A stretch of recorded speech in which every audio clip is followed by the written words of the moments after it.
अस्सलाम वालेकुम। उम्मीद है आप सब कह रहे हो आफियत से होंगे। आप सबको मेरी तरफ से जुमा मुबारक। तो आइए आज की आयतें शुरू करते हैं। बिस्मिल्लाहिर्रहमानिर्रहीम। इन तस्तफ्तिहु फक़द जाअकुमुल फ़त्हु व इन तंतहु फ़हुव खैरुल लकुम व इन तऊदू वलन तुगनिया अन्कुम फियातुकुम शय्यन वलौ कसूरत व अन्नल्लाहा मअल मुमिनीन। शुरू अल्लाह के नाम से जो बड़ा मेहरबान निहायत रहम करने वाला है।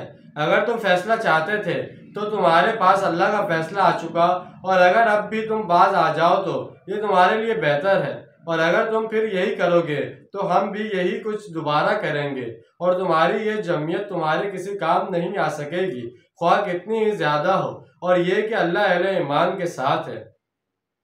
अल्लाह ताला ने फैसला कौन फतह के जरिए बता दिया कि इसकी ताईद और नुसरत किस गिरोह के साथ है। हक का हक होना और बातिल का बातिल होना पूरी तरह वाज़ेह हो गया। या अय्युहल्लज़ीना आमनू अतीउल्लाह व रसूलहु व ला तवल्लू अन्हु व अंतुम तस्मऊन। अहले ईमान, अल्लाह और इसके रसूल सल्लल्लाहु अलैहि वसल्लम की अताअत करो और इससे मुंह ना मोड़ो जबकि तुम सुन रहे हो। यानी जब अल्लाह के रसूल सल्लल्लाहु अलैहि वसल्लम ने बदर की तरफ चलने का इरादा कर लिया तो फिर तुम्हारी तरफ से रद्दो कदा और बहस व इस्तदलाल क्यों हो रहा था? तुम सबको तो चाहिए था कि अल्लाह और इसके रसूल सल्लल्लाहु अलैहि वसल्लम की मर्जी पर फौरन समीना व अतैना कहते और आप सल्लल्लाहु अलैहि वसल्लम के हुक्म पर सर तस्लीम कम कर देते। ये बात जहन में रहे कि यहाँ खास तौर पर इन लोगों की तरफ इशारा है जिन्होंने इस मौके पर कमजोरी दिखाई थी।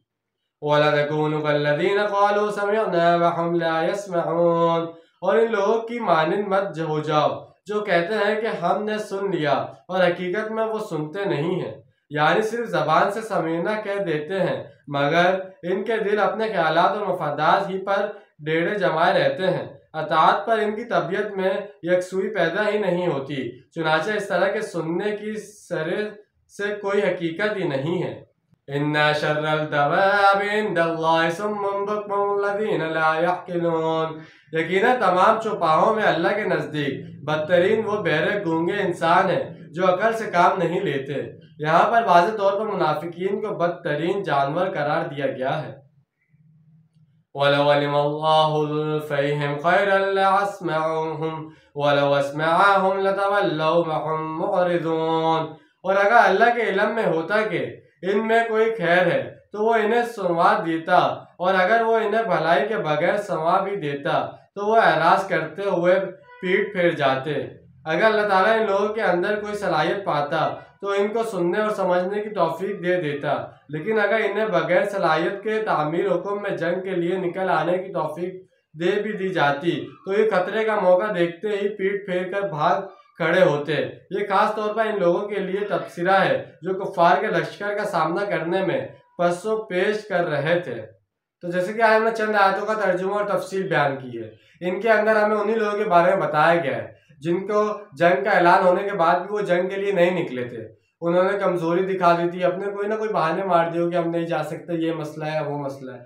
तो इसमें यही बात कही गई है जब जंग का हुक्म आ जाए और आपको हुक्म मिल जाए जंग पे जाना है तो आप निकल जाओ बिना कुछ सोचे समझे अल्लाह की राह में।